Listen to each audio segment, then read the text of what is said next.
Mungkin ada Bapak Ibu Saudara yang baru pertama kali hadir. Pagi hari ini kita bersyukur kepada Tuhan karena kebaikan Tuhan, anugerah Tuhan. Kita masih bisa berkumpul di tempat ini untuk memuji dan menyembah Tuhan.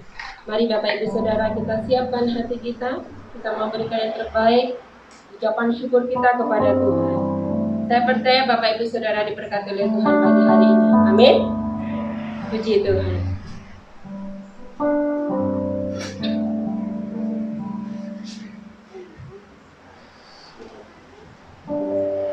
Mari kita berdoa.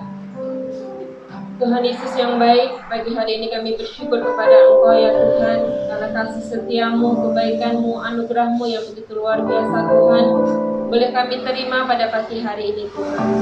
Sehingga pada pagi hari ini Bapa, kami boleh berkumpul di tempat ini Tuhan untuk rindu memuji dan menyembah Engkau Tuhan. Terima kasih Tuhan Yesus, layakkan kami dengan darah-Mu Tuhan Yesus. Kami rindu kiranya setiap pujian penyembahan yang boleh kami naikkan pada pagi hari ini Tuhan, boleh berkenan di hadapan-Mu. Berkati Tuhan seluruh jemaat Tuhan yang pagi hari ini mereka datang dengan kerinduan untuk menyembah Engkau Tuhan. Lawat mereka ya Tuhan. Terima kasih ya Bapa, kami serahkan ibadah kami pagi hari ini dari awal pertengahan hingga selesai nanti ke dalam tangan Tuhan. Biarlah tangan Tuhan sendiri yang turun atas kami, melawat setiap kami, memberkati setiap kami, dan pengurapan Tuhan turun atas kami semua. Terima kasih Tuhan. Hanya di dalam nama Tuhan Yesus kami sudah berdoa dan ucap syukur. Haleluya. Amin.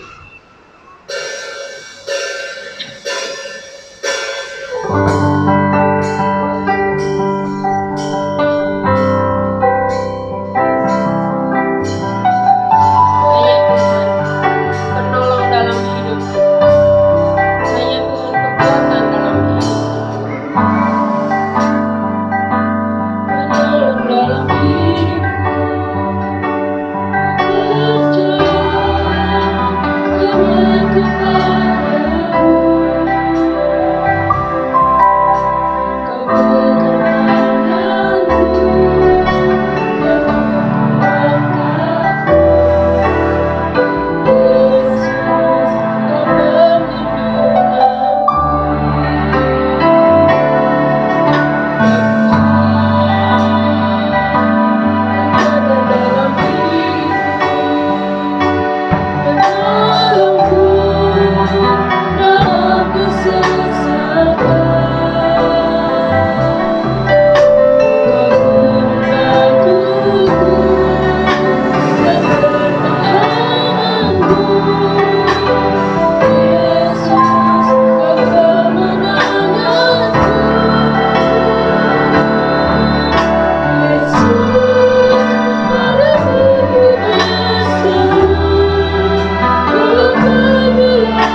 saja yang layak kami sembah Tuhan. Hanya Engkau saja yang layak kami tinggikan Tuhan. Sebab Engkau Raja di atas segala raja pagi hari ini Tuhan. Terima kasih Tuhan, terima kasih Bapa. Haleluya, haleluya Yesus. Haleluya.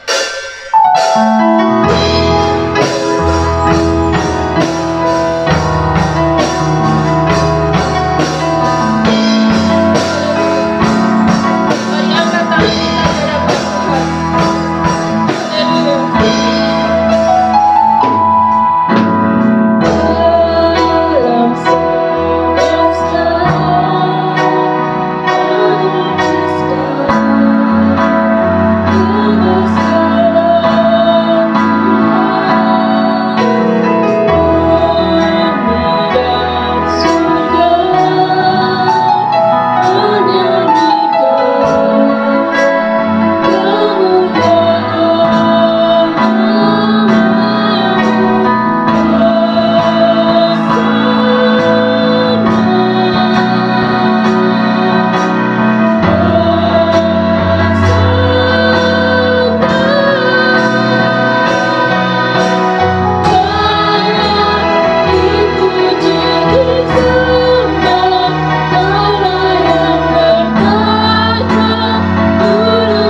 sebab Engkaulah Allah yang layak kami tinggikan pagi hari ini. Terima kasih ya Tuhan. Terima kasih Yesus. Inilah pujian penyembahan kami di hadapan-Mu Tuhan. Kiranya Engkau berkenan Tuhan. Terima kasih Bapa. Saatnya Tuhan, pagi hari ini kami mau duduk diam mendengarkan kebenaran firman-Mu. Tuhan Yesus, berbicaralah Engkau Tuhan kepada setiap kami. Lawat setiap kami pagi hari ini Tuhan. Jangan lewatkan kami pagi hari ini ya Bapa. Urapi hamba Tuhan yang akan menyampaikan kebenaran firman-Mu Tuhan. Bapak Gembala kami Tuhan. Dan setiap apa yang keluar dari lidah bibirnya Tuhan, itu adalah perkataan yang Kau taruh Tuhan dalam hatinya Bapa. Terima kasih Tuhan. Kami akan diberkati pagi hari ini Tuhan. Kami siap untuk mendengarkan firman-Mu. Dalam nama Tuhan Yesus kami sudah berdoa. Haleluya. Amin.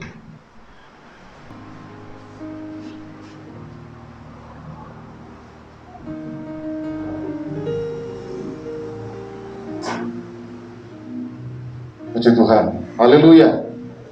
Salam sejahtera bagi kita sekalian. Salam dalam kasih Tuhan Yesus Kristus. Kita ada di bulan November, di awal bulan yang baru, dan tidak terasa bulan depan kita sudah masuk di akhir tahun 2021. Kita bersyukur kepada Tuhan yang tetap masih berkemurahan memelihara kehidupan kita semua.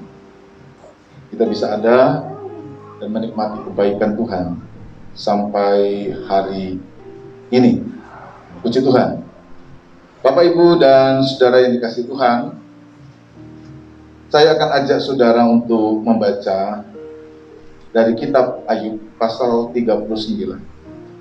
Mulai ayat 34 sampai pasal 40 ayat yang ke-3. Ayub pasal 39 mulai ayat 34 sampai pasal 40 ayat yang ke-3. Tema firman Tuhan pagi ini merespons dengan bijak. Maka jawab Tuhan kepada Ayub, apakah si pengecam hendak berbantah dengan yang maha kuasa? Hendaklah yang mencela Allah menjawab. Maka jawab Ayub kepada Tuhan, sesungguhnya aku ini terlalu hina. Jawab apakah yang dapat kuberikan kepadamu? Mulutku kututup dengan tangan. Satu kali aku berbicara tapi tidak akan kuulangi. Bahkan 2 kali tetapi tidak akan kulanjutkan. Maka dari dalam badai Tuhan menjawab Ayub, bersiaplah engkau sebagai laki-laki. Aku akan menanyai engkau dan engkau memberitahu aku. Apakah engkau hendak meniadakan pengadilanku, mempersalahkan aku supaya engkau dapat membenarkan dirimu? Puji Tuhan. Sampai di situ pembacaan kita. Saudara, beberapa hari ini tentu media-media sosial saudara, media elektronika saudara, televisi memuat kisah tragis dari seorang public figure keluarga yang mengalami kecelakaan di ruas jalan di Tol Jombang. Mungkin saudara juga mengikuti laporan-laporan atau berita-berita terkait public figure ini. Ada kisah tragis di dalam keluarga yang kita lihat dari berita ini. Public figure yang saudara kenal bernama Vanessa Angel dan Bibi, suaminya itu. Mungkin Bapak Ibu menonton, menyaksikan laporan-laporannya. Nah, peristiwa itu tentu menyisakan banyak sekali analisa orang. Memunculkan banyak pendapat-pendapat tentang peristiwa itu. Tentu Tentu banyak orang kemudian bertanya, siapa yang mau disalahkan dalam kasus itu? Siapa yang kemudian mau dijadikan sebagai akar persoalan di dalam kasus ini?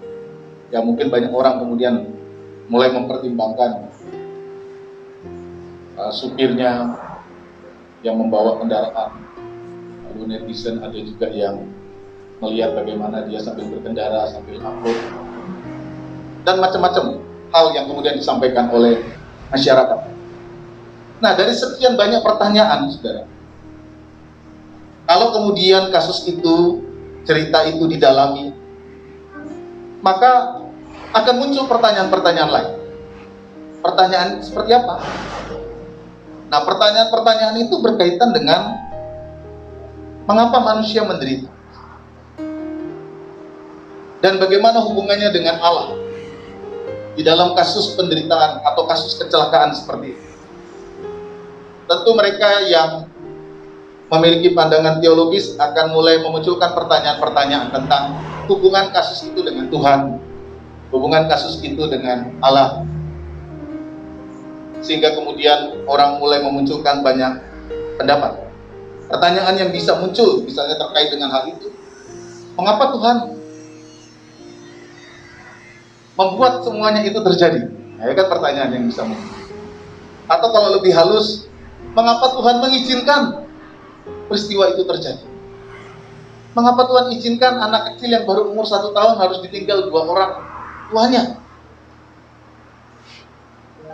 Dia masih membutuhkan orang tua untuk pertumbuhannya, tetapi kenapa dia harus mengalami sebuah tragedi yang tidak mungkin diinginkan oleh siapapun? Saudara, pertanyaan-pertanyaan ini pasti muncul. Pertanyaan-pertanyaan tersebut mungkin juga sering menjadi pertanyaan kita atas berbagai situasi atau berbagai kejadian yang mungkin tidak bisa kita terima atau tidak bisa kita mengerti.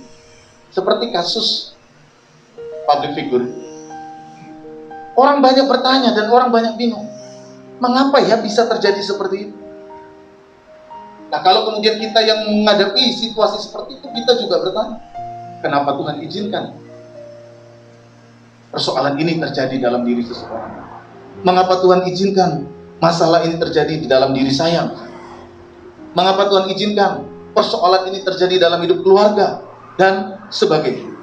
Saudara, ada banyak pertanyaan-pertanyaan yang memang dapat mengganggu kehidupan kita dan mungkin membuat kita gelisah dengan berbagai persoalan yang terjadi di dalam hidup kita.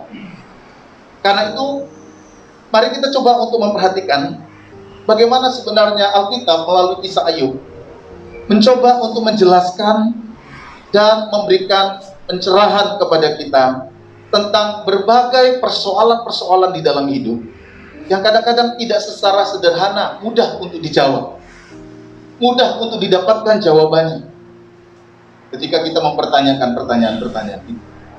Saudara, ayat yang kita baca di dalam Ayub 39 ayat 34 sampai 40 sampai 40 ayat 3 ini, kita sebenarnya mendapatkan potongan kisah dari percakapan Ayub dengan Tuhan. Ketika Ayub sampai kepada puncak diskusi dia dengan teman-temannya dan dia dengan Allah. Nah, salah satu diskusi yang muncul adalah bagaimana Tuhan memperhadapkan dirinya kepada Ayub dan mencoba membuat Ayub untuk sadar melihat bagaimana sebenarnya harus memahami hidup yang di dalamnya ini penuh dengan misteri. Nah, sebelumnya mari kita coba lihat, saudara, bagaimana sebenarnya Alkitab menceritakan kisah Ayub ini. Saudara, Alkitab memulai kisah Ayub ini dengan seorang tokoh yang disebut Ayub, yang bernama Ayub. Alkitab memulai percakapan atau cerita tentang Ayub dari figur seorang laki-laki di tanah Uz yang bernama Ayub, di mana Alkitab memberi keterangan bahwa orang yang bernama Ayub ini saleh, jujur, takut akan Allah, menjauhi kejahatan. Nah, ini kan figur laki-laki yang luar biasa, figur bapak rumah tangga yang ideal. Kalau punya bapak rumah tangga, punya suami yang seperti ini, berbahagialah ibu-ibu, anak-anak. Kenapa? Saleh, jujur, takut Tuhan, menjauhi kejahatan. Ya, anak-anak muda ini juga kalau cari suami, ya carilah yang punya figur seperti itu. Gak ada. Saleh, jujur, takut Tuhan, menjauhi kejahatan. Ya berdoa supaya dapat yang seperti ini. Nah, namun saudara, Alkitab mulai bercerita orang yang memiliki kualitas yang super seperti ini, orang yang memiliki kualitas yang baik, yang apik, yang bagus, yang ideal, yang diharapkan oleh banyak orang, bisa menjadi calon suami, bisa menjadi bapak, bisa menjadi calon mantu dan sebagainya. Ternyata toh segala sesuatu yang ia miliki tidak melepaskan ia dari penderitaan. Nah, ini menariknya kisah Ayub. Tokoh yang punya kualitas bagus, yang di dalam kerangka pikir secara umum akan membawa orang ini sampai kepada sebuah pengalaman-pengalaman yang baik, pengalaman-pengalaman yang bagus, prestasi-prestasi hidup yang luar biasa. Namun kita menceritakan pengalaman yang lain. Tokoh Ayub yang saleh, jujur, takut Tuhan, menjauhi kejahatan, mengalami sebuah penderitaan yang begitu berat. Dia harus kehilangan anaknya, dia kehilangan hartanya, dia mengalami sakit penyakit. Bahkan yang lebih menyakitkan, dia harus dianggap sebagai orang yang tidak waras oleh istrinya, oleh orang yang seharusnya mendukung. Saudara yang dikasihi oleh Tuhan, kisah berjalan terus. Apa yang dialami oleh Ayub akhirnya menimbulkan respon dan perdebatan. Sama seperti kasus Vanessa Angel ini. Menimbulkan respon dan perdebatan dalam rangka orang memecahkan misteri kehidupan ini. Muncul tanggapan, siapa sebenarnya menciptakan penderitaan itu? Siapa yang membawa penderitaan itu sampai? Kalau kita melihat percakapan teman-teman Ayub yang datang kepada Ayub, tanggapan teman-teman Ayub mengatakan bahwa penderitaan selalu muncul karena dosa. Penderitaan selalu muncul karena dosa. Ini kan pandangan yang umum. Orang yang berdosa mengalami penderitaan, mengalami masalah. Ini pandangan umum. Sehingga teman-teman Ayub berkata, Ayub, jangan-jangan kamu sudah berbuat sesuatu yang salah, makanya kamu diizinkan mengalami kenyataan hidup yang betul-betul pahit seperti ini.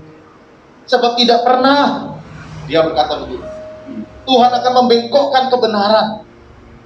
Tidak pernah ada orang yang benar kemudian dibiarkan mengalami keadaan seperti ini. Kamu pasti berbuat dosa. Ini tanggapan teman-teman Ayub. 3 teman Ayub. Namun ada tanggapan lain, bahwa apa yang terjadi ini bukanlah karena dosa. Ayub merasa aku tidak pernah berbuat dosa. Bahkan Ayub seakan-akan melempar kesalahan ini atau melemparkan persoalan ini sebagai bentuk dari ketidakadilan Allah. Coba saudara lihat pasal 19 ayat yang ke-6.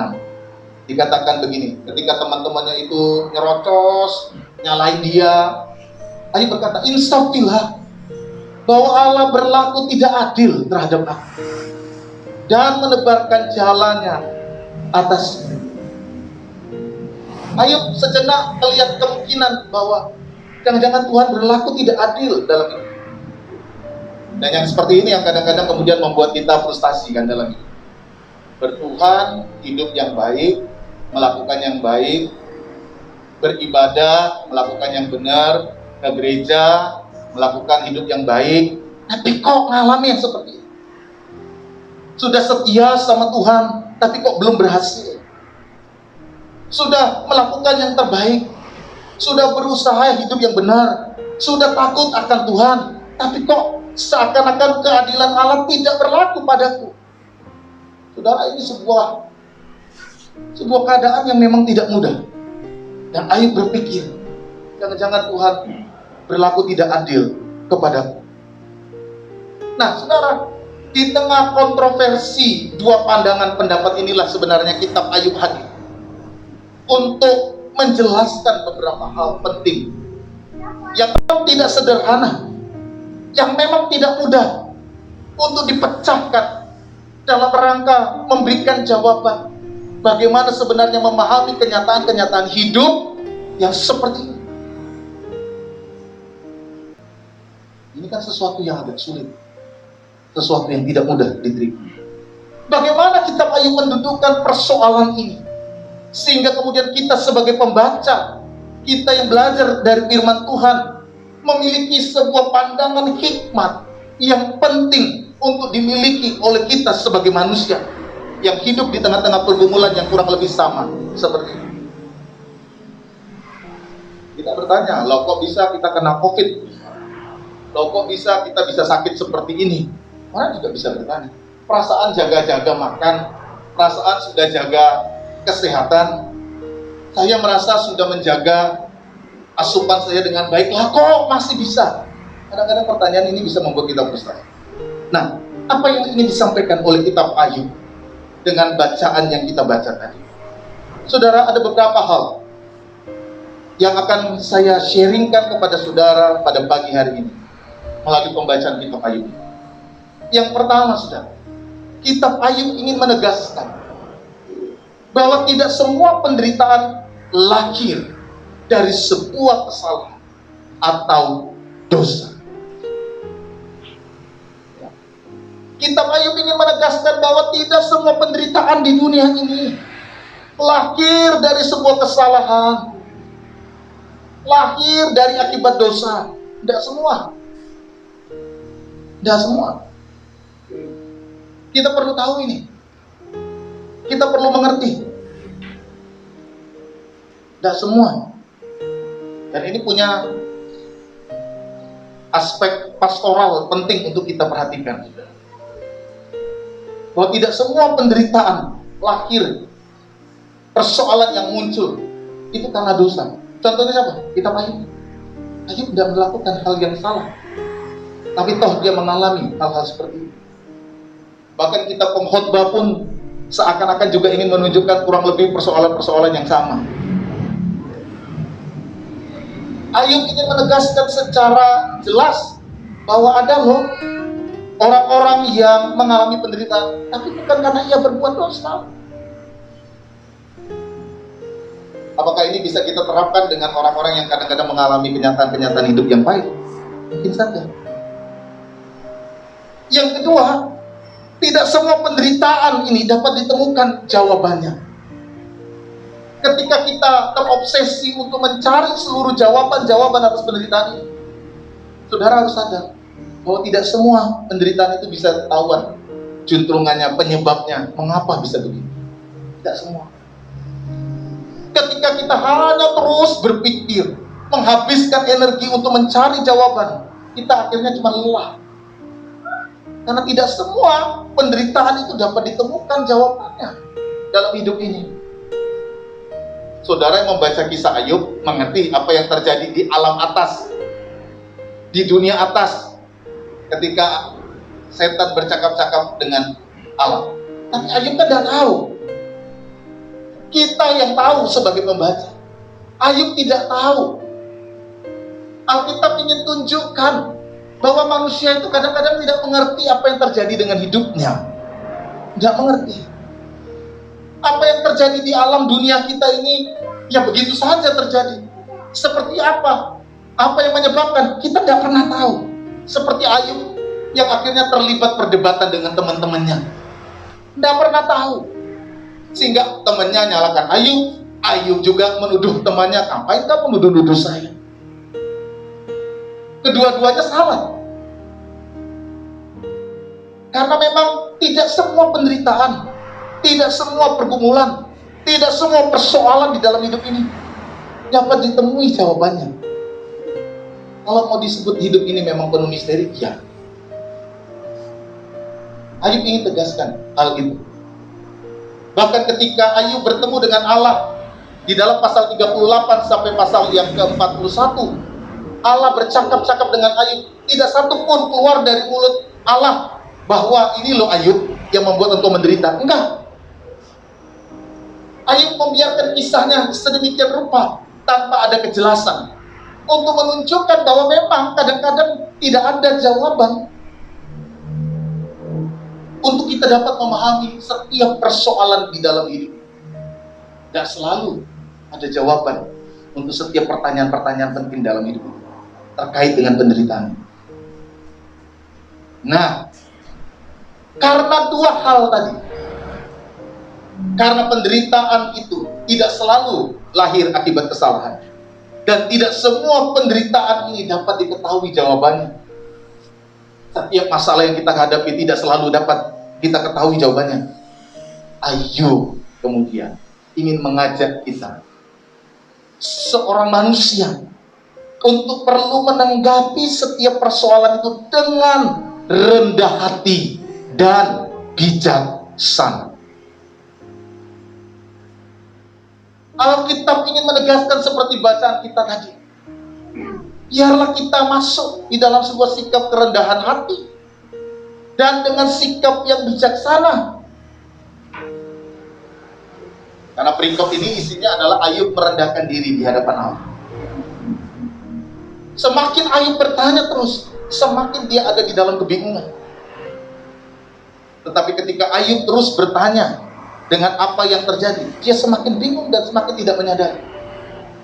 Ayub akhirnya dapat menyadari seluruh persoalan yang dihadapi ketika Allah secara tidak langsung mengajak Ayub untuk merendahkan dirinya di hadapan Allah. Ketika Allah bertanya tentang banyak hal yang kemudian membuat Ayub sadar, oh betapa kecilnya aku, betapa lemahnya aku, betapa tidak ada artinya aku dibandingkan dengan kemahakuasaan Allah, dibandingkan dengan pikiran Allah, dibandingkan dengan hikmatnya, dibandingkan dengan kekuatannya. Nggak ada apa-apanya aku manusia ini. Sehingga kemudian ketika manusia mau mencoba mengutik-utik Allah berkaitan dengan kesadaran pemahaman dia tentang keadilan dan mencoba memasukkan Allah dalam hukum-hukum keadilan manusia, manusia tidak berdaya, manusia tidak bisa. Itu yang kemudian diungkapkan di dalam ayat yang ke-3 dari pasal 40 tadi.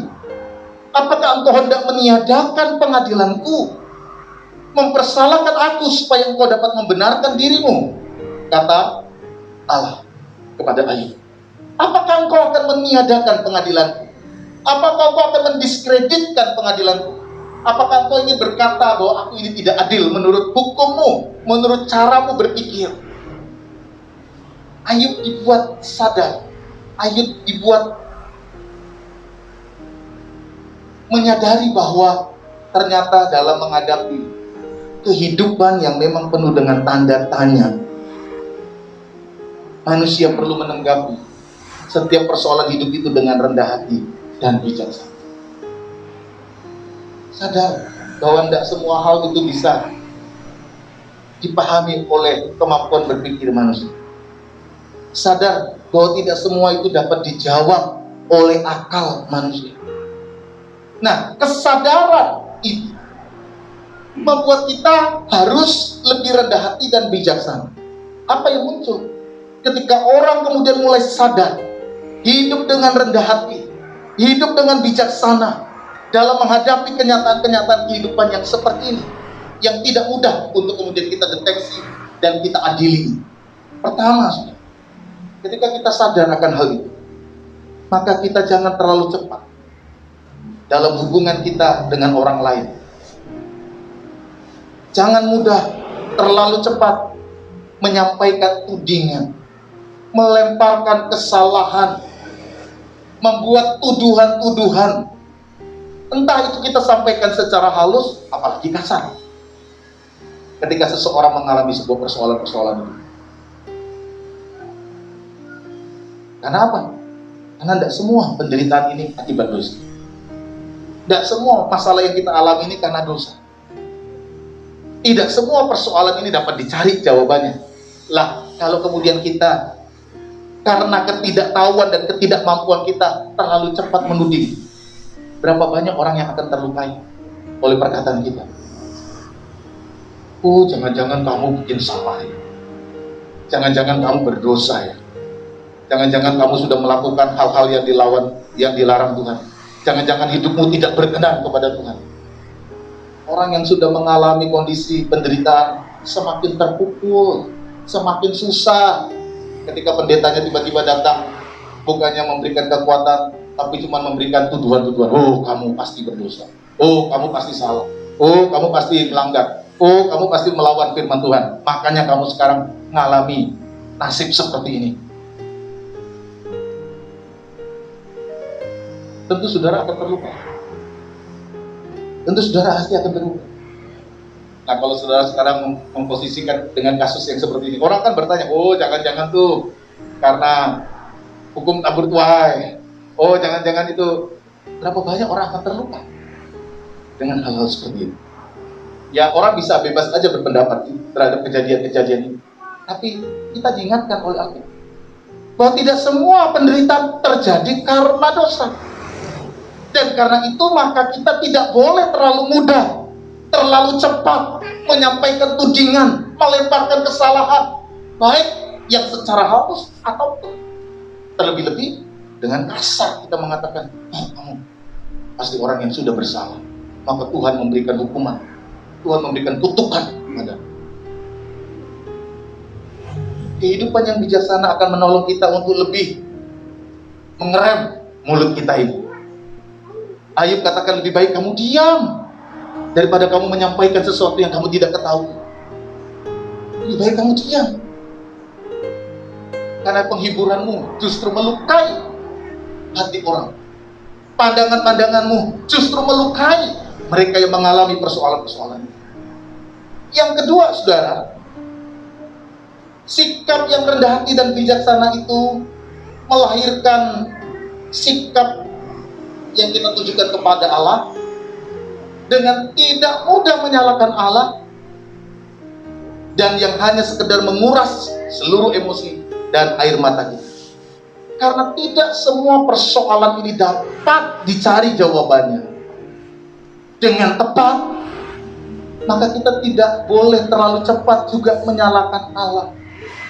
Ketika Ayub merasa bahwa Allah berbuat tidak adil, Allah hanya tunjukkan, waktu aku ciptakan yang ini, kau di mana Ayub?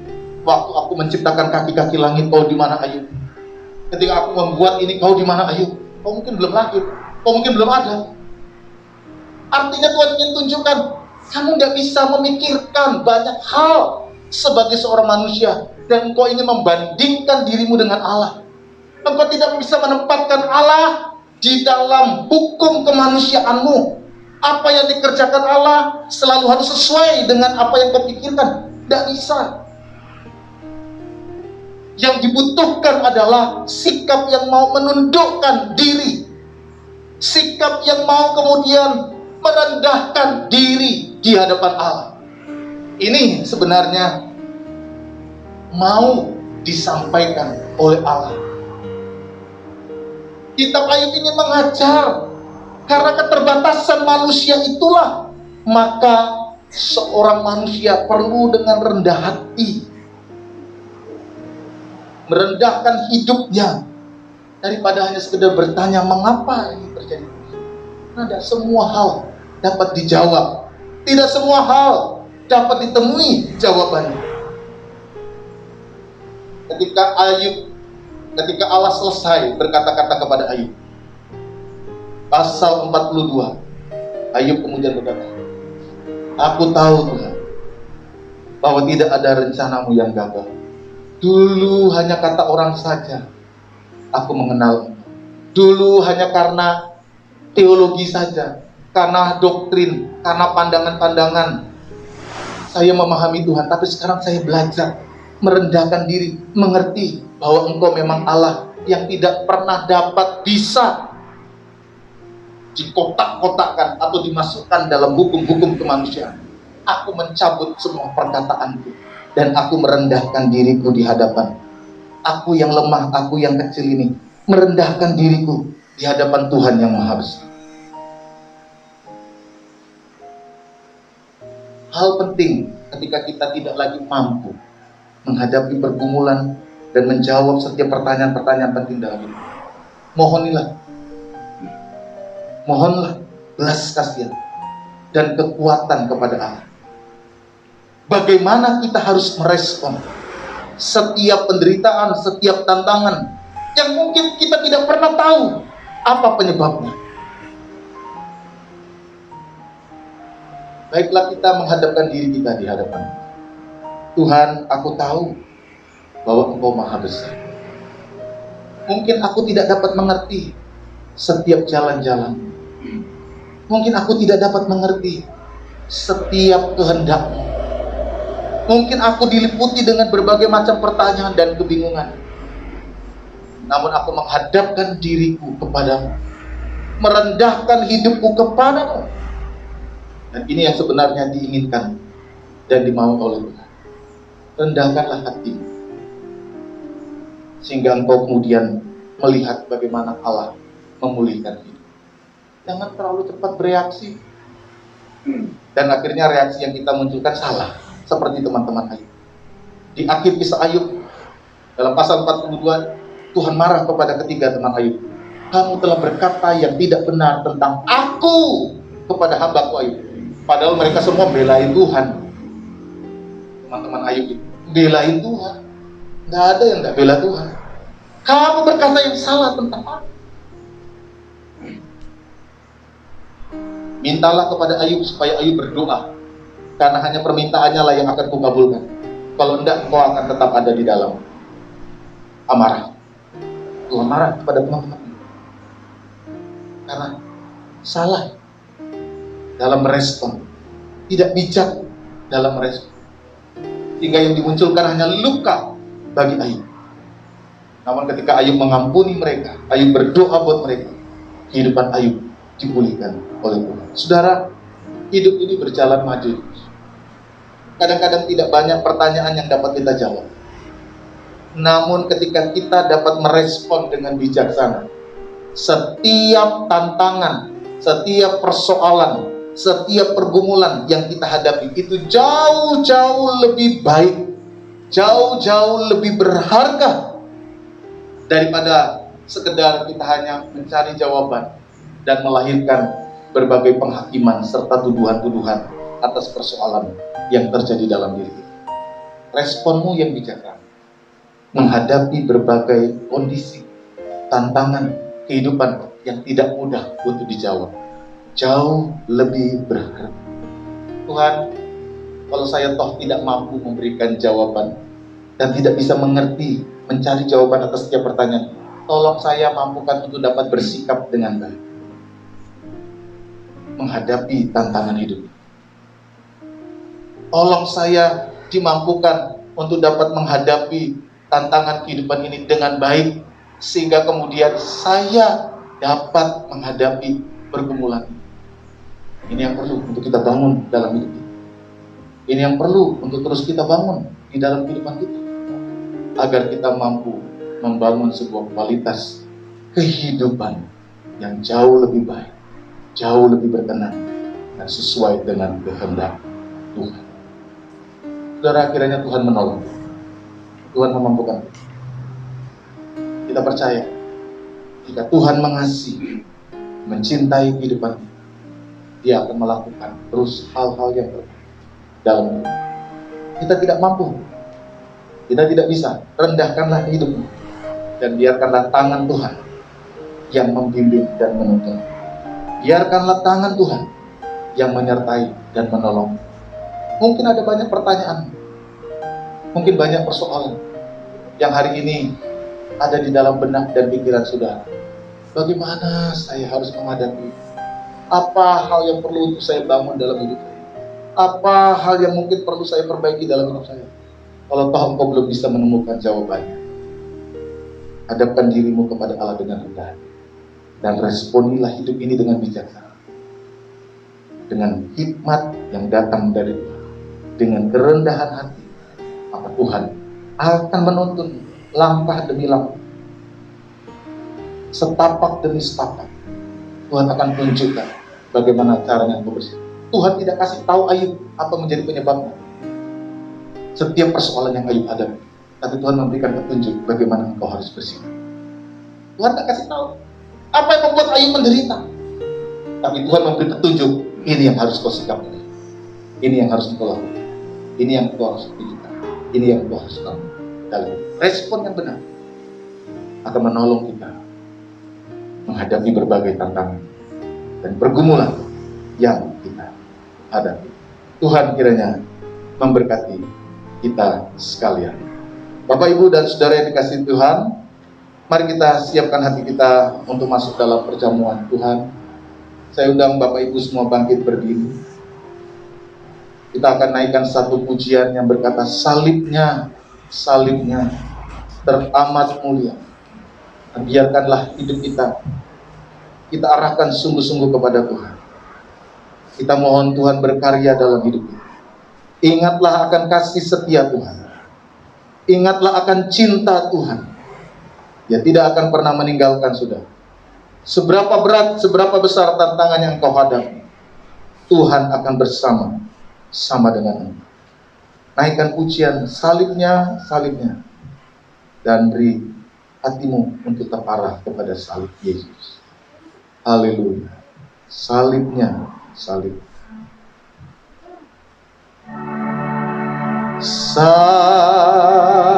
Salibnya, salibnya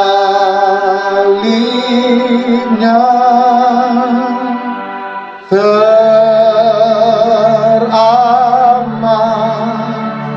mulia,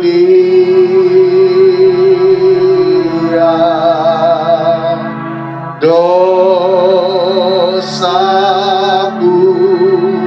disucikan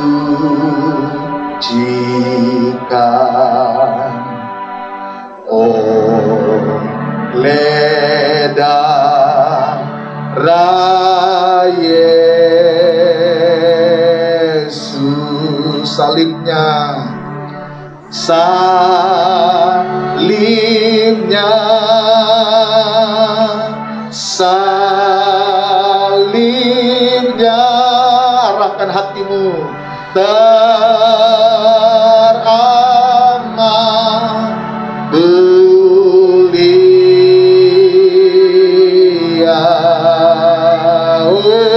dosaku disucikan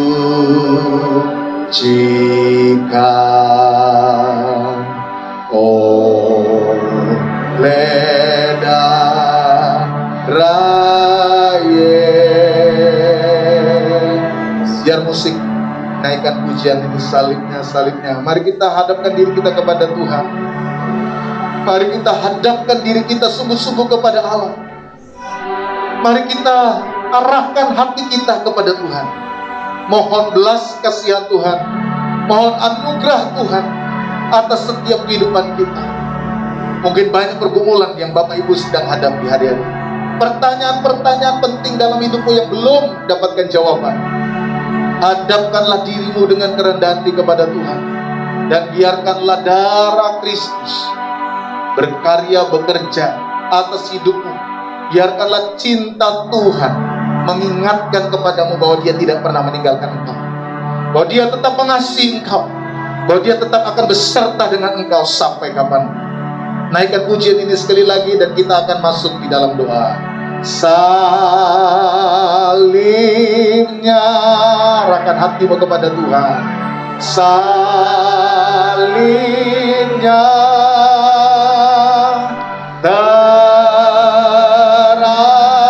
teramat mulia,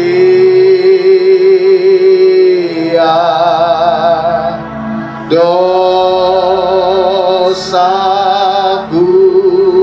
disucikan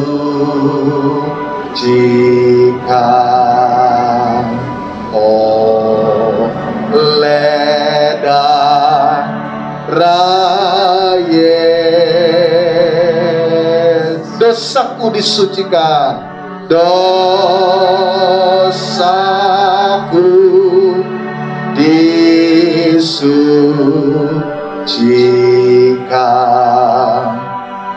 Oh, darah Yesus. Mari kita bersatu dalam doa. Bapa, di dalam nama Yesus, Bapa yang kami muliakan dan kami agungkan, kami tinggikan dan kami sembah, di dalam nama Yesus yang penuh cinta dan penuh perhatian atas kehidupan kami, kami datang kepadamu ya Tuhan, dengan membawa segenap kehidupan kami ini, dengan membawa setiap keterbatasan dan kelemahan hidup kami, bahwa salib Yesus Kristus, salib yang menjadi tanda cinta Allah atas setiap kehidupan kami anak-anak, salib yang adalah kasih karunia Allah yang besar di dalam kehidupan kami, yang olehnya kami mendapatkan keselamatan, yang olehnya kami menikmati karunia keselamatan, yang olehnya kami hidup sampai hari ini. Bapa, di dalam nama Yesus, kami sudah mendengarkan firman-Mu. Biarkanlah firman-Mu tinggal di dalam hati dan pikiran kami. Firman-Mu menguatkan hidup kami. Firman-Mu memampukan kami. Dan sebentar kami akan menikmati persekutuan dengan tubuh dan darah. Biarkanlah firman menjadi daging di dalam hidup kami. Firman-Mu menguatkan dan meneguhkan kami, agar kami terus berjalan di dalam keyakinan dan kepercayaan bahwa Tuhan beserta dengan kami sampai pada akhir zaman. Tuhan selalu menyertai hidup kami. Tuhan selalu membimbing kami. Tuhan selalu menguatkan kami. Bapa, kami akan menikmati tubuh dan darah-Mu. Karena itu kuduskanlah kami semua. Ampuni segala dosa, ampuni segala pelanggaran, ampuni segala hal yang tidak berkenan di hadapan-Mu. Bawalah kami senantiasa hidup berkenan di hadapan Tuhan, dan membawa hidup kami menjadi anak-anak-Mu yang takut akan Tuhan.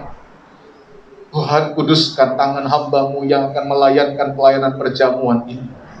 Biarkanlah kami melayankan tugas pelayanan ini dengan kekuatan dan berkat dari Tuhan, sehingga kami semua yang hadir pada saat pagi hari ini menikmati berkat dari Tuhan. Kami menikmati pertolongan dari Tuhan. Kami menikmati kekuatan dari Tuhan. Kami menikmati sukacita dari Tuhan. Kami menikmati semangat yang baru datang dari Tuhan di tengah-tengah pergumulan hidup yang tidak mudah ini. Berkati roti dan anggur, tubuh dan darah Yesus yang ada di tangan kami semua. Dan ketika kami menikmatinya, kami melihat kuasa, menikmati mujizat, menikmati pertolongan dari Allah. Tapiskanlah roti dan anggur ini di dalam nama Allah Bapa, Putra dan Roh Kudus, yaitu di dalam nama Tuhan Yesus Kristus. Amin. Saudara, siapkan roti di tangan kananmu.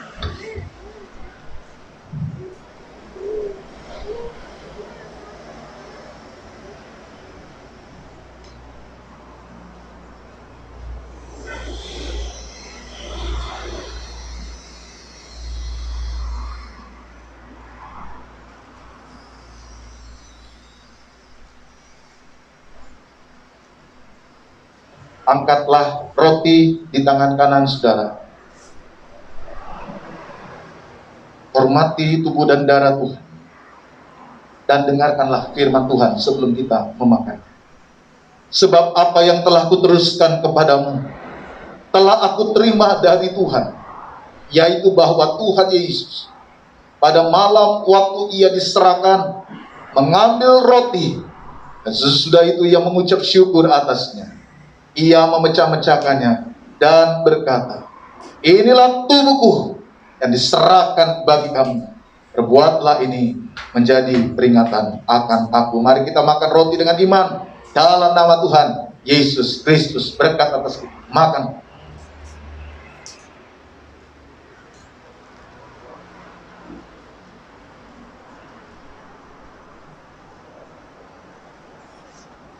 Haleluya. Angkatlah cawan anggur di tangan kanan saudara. Dengarkan firman Tuhan. Demikian juga ia mengambil cawan sesudah makan lalu berkata, cawan ini adalah perjanjian baru yang dimeteraikan oleh darah. Perbuatlah ini setiap kali kamu meminumnya menjadi peringatan akan aku. Sebab setiap kali kamu makan roti ini dan minum cawan ini, kamu memberitakan kematian Tuhan sampai ia datang. Mari kita minum dengan iman. Dalam nama Tuhan Yesus Kristus, berkat atas kita. Minum.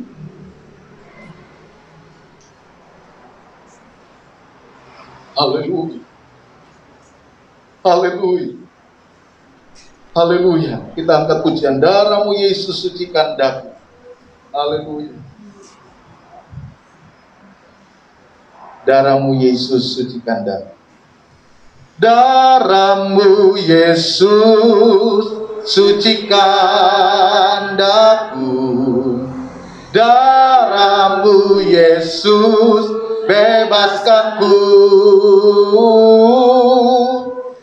Darahmu Yesus ubahkan daku. Ku dijadikan baru. Darahmu Yesus. Darahmu Yesus sucikan daku. Darahmu Yesus bebaskanku. Darahmu Yesus ubahkan daku. Ku dijadikan baru. Terima kasih Tuhan buat perjamuan Tuhan yang kami nikmati. Biarlah setiap pribadi yang menikmati persekutuan dengan Tuhan menikmati berkat. Mereka yang lemah dikuatkan, mereka yang sakit disembuhkan, mereka yang membutuhkan jalan keluar mendapatkan jalan keluar dari Tuhan. Karena Allah beserta dengan kami, menolong dan menguatkan dan memampukan kami semua menghadapi berbagai pergumulan dan tantangan kehidupan yang tidak mudah yang kami hadapi hari-hari ini. Diberkatilah kami semua di dalam nama Tuhan Yesus. Haleluya. Amin. Silakan duduk. Tuhan memberkati saudara.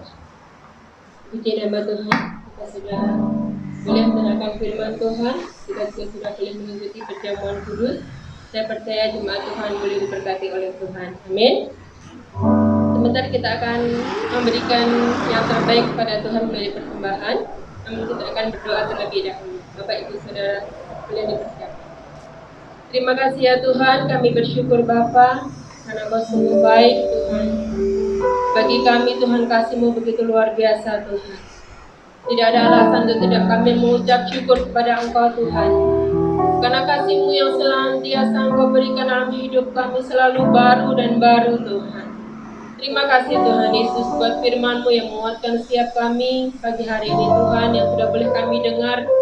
Bahkan kami boleh mengikuti perjamuan kudus-Mu ya Tuhan. Terima kasih Bapa, kami percaya jemaat Tuhan Engkau sendiri sudah memberkati mereka ya Tuhan. Terima kasih Bapa, kami ucap syukur biarlah Tuhan firman-Mu boleh terus tinggal dalam hidup kami ya Bapa. Berkati hamba Tuhan, Bapak Gembala kami yang sudah menyampaikan kebenaran firman-Mu ya Tuhan. Biarlah Engkau terus pakai hamba-Mu ini, urapi Tuhan dengan kuat kuasa-Mu. Setiap pelayanannya Tuhan, berkati Tuhan, sertai keluarganya Tuhan, lindungi Tuhan, berkati juga ya Tuhan.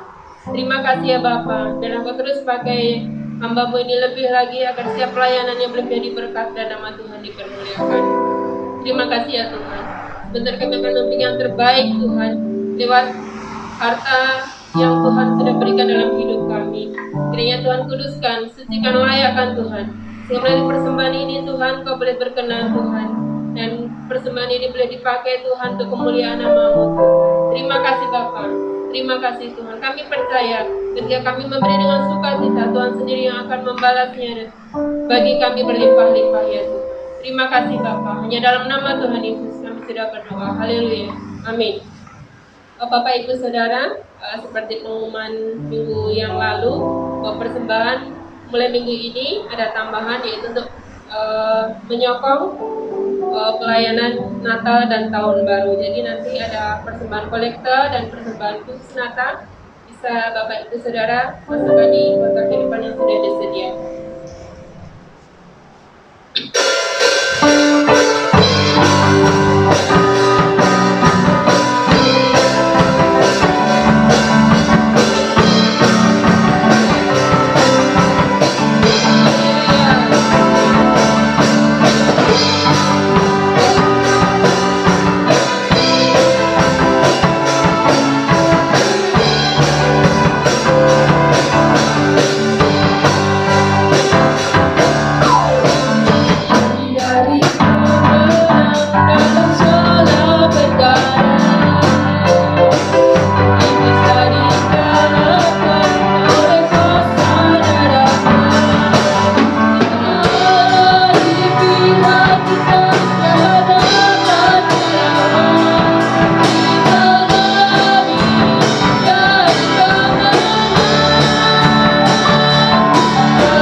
Untuk pelayanan ibadah Minggu Raya tanggal 14 November 2021, pemimpin pujian nanti Saudara Daniel.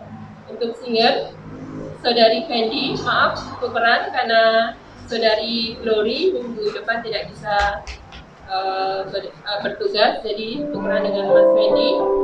Kemudian LCD Saudari Priska dan suku Saudari Sabrina. Musik seperti biasa Bapak Gembala dan timnya, masternya Ibu Tari. Dan tidak lupa untuk minggu depan karena minggu kedua kita akan mengadakan arisan dan kooperatif setelah ibadah.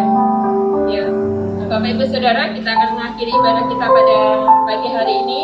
Mari kita bangkit berdiri, kita akan menerima doa berkat.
bersatu dalam doa.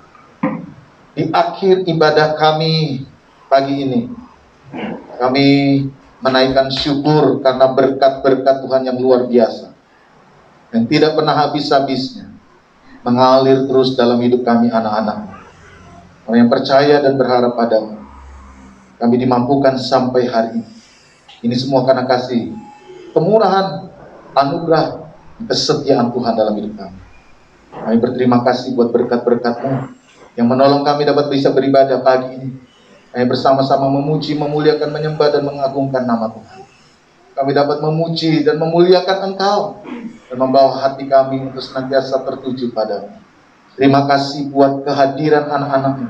Terima kasih buat rahmat Allah yang hadir di tengah-tengah kami, yang melawat setiap kami. Kau kuduskan setiap pujian kami, kuduskan setiap persembahan kami, kuduskan setiap apa yang kami bawa kepada Tuhan, baik milik Tuhan maupun persembahan-persembahan ekstra yang akan kami persiapkan untuk melaksanakan pelayanan bakti sosial bagi lingkungan di mana kami berada. Kami serahkan ke dalam tangan. Ini pekerjaan, dan biarlah semuanya boleh berjalan seturut dengan kehendak. Anak-anak-Mu yang sudah memberikan dengan senang hati, dengan keikhlasan, Engkau membalas apa yang mereka kerjakan dengan berlipat kali ganda. Engkau memberkati setiap pekerjaan, memberkati mereka dengan kesehatan, memberkati mereka dengan anugerah dari Tuhan yang memimpin hidup mereka dari hari ke hari, dari setiap langkah demi langkah di dalam seluruh tanggung jawab yang mereka kerjakan. Berkatilah mereka, bawalah mereka selalu melihat keajaiban-keajaiban di dalam hidup mereka. Kami menyerahkan seluruh hidup anak-anak-Mu yang sudah terlibat di dalam pelayanan pagi. Engkau kiranya juga yang memberkati mereka semua. Tambah-tambahkan kesetiaan menjelang kedatangan Tuhan. Ajar kami semakin setia, takut Tuhan, hidup dalam kehendak Tuhan. Ajar untuk kami senantiasa menghargai setiap waktu yang Tuhan beri kepada kami, agar kami senantiasa hidup dalam perkenanan. Ampuni segala kesalahan dan dosa kami, biarkanlah kami layak di hadapan Tuhan. Berkatilah bangsa dan negara kami Indonesia. Limpahilah dengan rahmat dan anugerah-Mu. Berkarya dan bekerjalah lewat para pemimpin bangsa kami, dan biarkan kami melihat anugerah karya Tuhan yang besar dalam hidup kami semua. Sebentar kami akan berpisah, kami akan pulang ke rumah kami masing-masing. Pimpinan sertai kami, tuntunlah kami dalam perjalanan, dan tibakan kami di rumah kami semua dengan selamat. Dan biarlah setiap kami yang sudah beribadah, kami pulang dengan membawa berkat dari Tuhan. Turunkanlah tangan berkat-Mu bagi kami sekali. Saudaraku yang terkasih, pulang, bawalah berkat Tuhan. Kiranya anugerah damai sejahtera dari Tuhan Yesus Kristus, kasih Allah Bapa dalam persekutuan Roh Kudus, kiranya turun atas kita sekalian hari ini sampai selama-lamanya. Tuhan mengangkat engkau, Tuhan yang membimbing engkau, Tuhan yang mengaruniakan masa depan atas hidupmu, Tuhan yang akan mengangkat engkau dan memberikan hidupmu penuh dengan limpah rahmat dan anugerah yang dikerjakannya hari ini sampai selama-lamanya, di dalam berkat nama Tuhan Yesus Kristus, menyertai, membimbing sampai selama-lamanya. Haleluya, haleluya, amin. Selamat siang, Tuhan memberkati kita.